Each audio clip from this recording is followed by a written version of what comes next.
Elmo Wortman came here in 1975 with his 4 children.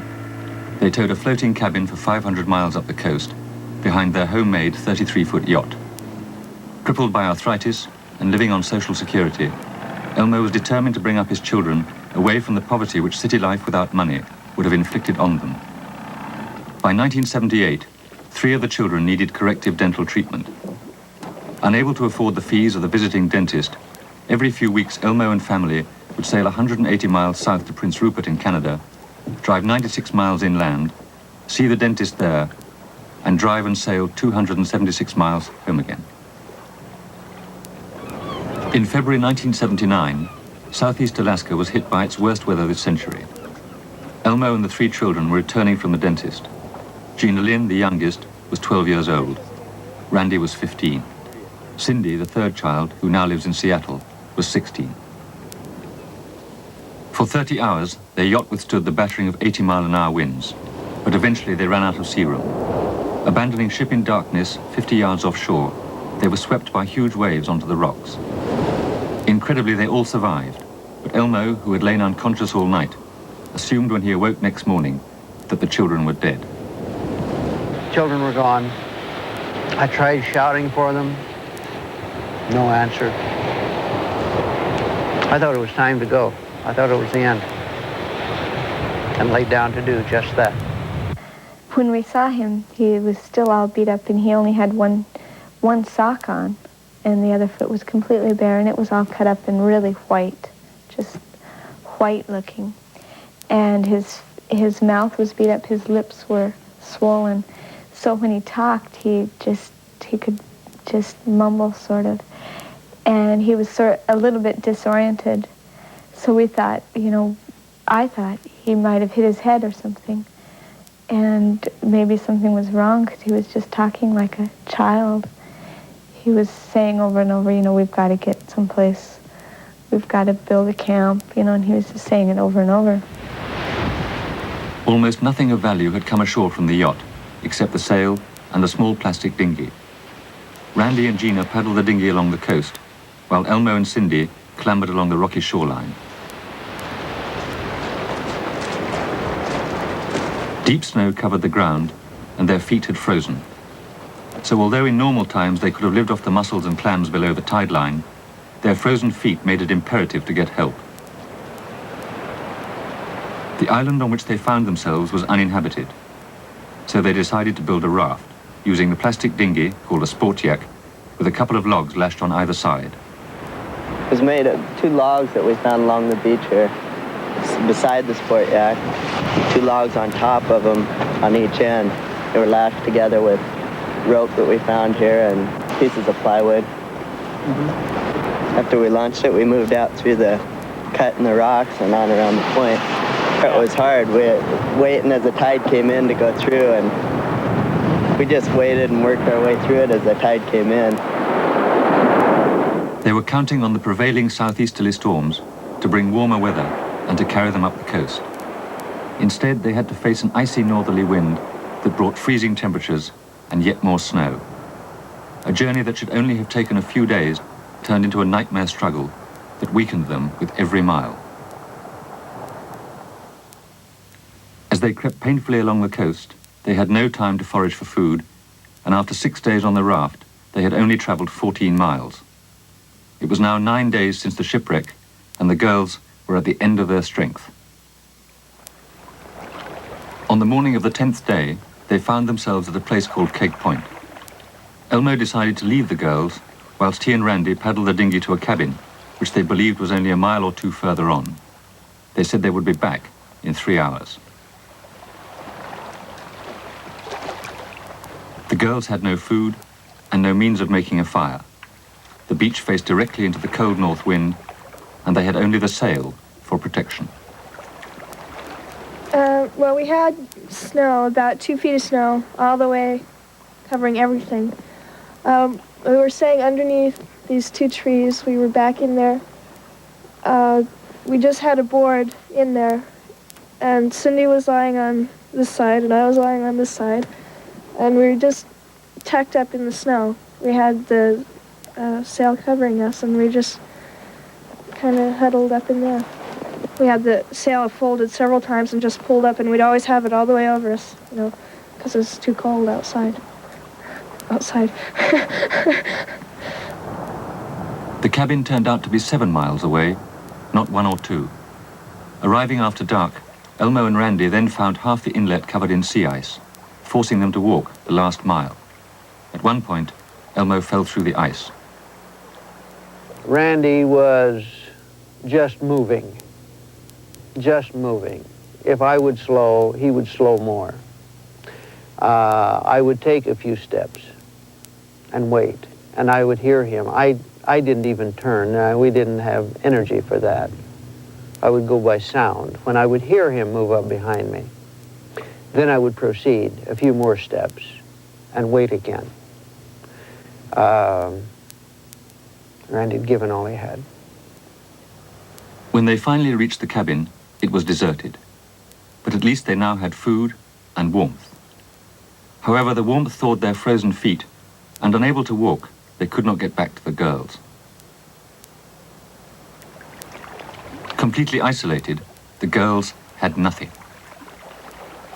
That's generally all that we really had to eat was the seaweed. I never just looked at her and realized, oh, how sunken her cheeks were or anything. But we knew that it was getting pretty bad. When we couldn't get up to use the bathroom, to go to the bathroom or anything. It was all right there. We talked food. All food and any food. It didn't matter, as long as it was food, it didn't matter what we were talking about. On the 5th night, it was cold. The wind was blowing. I hadn't slept since my feet thawed the 2nd day. Randy said he didn't sleep that night either, because surely, as cold as it was, as miserable as we were with these comforts, the girls couldn't do it out there with no fire, no food. We tried to sing, and we didn't have enough breath to even sing. We made it through about 3 lines of Amazing Grace, and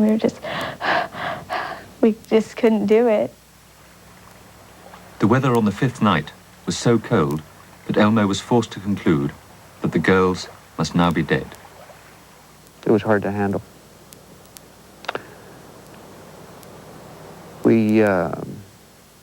I tried to figure some way back.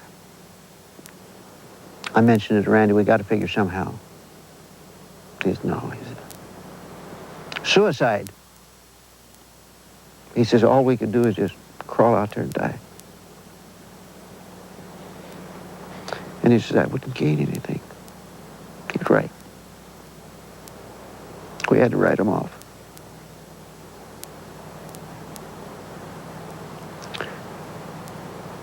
Daddy and Randy left, and they said they'd be back in a few hours, and of course it was days and days. And I just knew that they would be back. I just knew it. And Janelyn would ask me, why haven't they come back? And she'd just she'd be ready to cry. And I'd just say, well, there probably something happened, and they'll be back. If I was there alone, I wouldn't be here right now, because it's support that you need. You need moral support. Really, to handle something like that alone, you'd be in a loony bin if you came out of it. It's just not possible. As we recuperated, the feet stabilized a bit. The dead parts we trimmed off as best we could, disinfected. They looked like overstuffed sausages. You couldn't tell the difference between feet and legs, really. We soaked them, we nursed them, we pared on them with a scalpel. We had by then given up any hope of getting back to the girls and getting them out alive, and settled down to try to get ourselves out, if possible. Meanwhile, although the girls still clung to life, they were beginning to lose their grip on reality. I remember I was dreaming that Daddy and Randy and my older sister Marjorie were all there, and the float house was there. And they were all getting ready to eat, and we were going to go down and eat, and I was just talking away about it, and Jeanne started yelling at me. She was mad. She said, "Stop it, stuff, it's not real." And I was telling her. Then I was starting to wake up, and I was telling her, "It is real. I know it's there, but I know it's not. But it's so real." And I woke up, I just wanted to cry, and I was too weak to cry. I couldn't even sob because my lungs were so, I was just wasted away. There was no muscles there to do anything, to even sob. We thought that we'd be picked up if he never came back.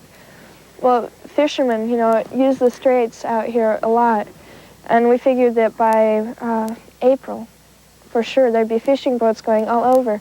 So we just, flag one of them down and we'd be off, That was only, a couple months away, and we thought we could hold out that long. 12 days after leaving the girls, the weather changed, and overnight the ice and the snow melted. It took 2 more days to repair an old boat that they found lying on the beach. When we had the boat hauled to where we thought possibly it would float and we could travel, we had to move. Our feet were rotting at this time. We had to get out. But I wanted to go back to Keg Point and pick up the girls' bodies and bring them with us.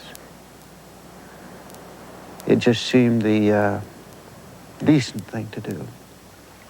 It was now 3.5 weeks since the shipwreck, and nearly 15 days since the girls had been left on their own. As Randy and I came in from the north to pick up what we were sure would be the bodies of his 2 sisters, I didn't know just what condition they would be, and if they were on the open beach and below tide line, shrimp, crab, other small crustaceans would be feeding upon them. And if above and were uncovered, then maybe birds might have pecked their faces or other animals fed upon them. So I thought of a ruse to keep him from seeing them in that condition. Perhaps I could get to them first and wrap them in pieces of the sail, and he wouldn't have to actually see them as he helped me carry them down to the boat. So I asked him to row over to the rocks behind me here. We didn't see him coming. We were just laying under the sail. We'd just eaten our last bit of kelp, and we were laying there just resting. Even eating takes energy, so we were resting after eating. As I got closer here behind this boulder, I could see the sail back under the trees there. They hadn't moved it more than 20 feet, merely up the beach as the tides became larger. So I had a handful of snow, and then we were just settling down, and we heard Daddy say, my babies, I've come back to get my babies. And I thought, oh, geez, now I'm hallucinating during the day. And I looked over at Jeanne, and her eyes were just wide open. And so I knew she'd heard it also, and I threw the sail off of us. Just as I bent over and got a hold of that sail, that part that covered Cindy just flew wide open. And her eyes were just, they were so sunken, but so big and blue, and they were just shining. Daddy was just there. He started crying and holding us, and he was saying, "How did you live? How did you do it?" And he says, "Oh, my stubborn babies," and he was just really, he hollered at Randy. He'd left Randy around the point, hollered at him to come over, and I was just ecstatic. I was talking away as fast as I could, telling him just everything. Everything was going to be all right. We were okay. That was the high point in my life, I think. I can't possibly see anything that could surpass it in the future either. That was it. Elmo Wortman lost half his right foot and all the toes on his left. Cindy lost some toes, but Gina Lynn, who had kept her feet moving, lost none. Randy recovered the quickest. He stayed in hospital for just 4 days.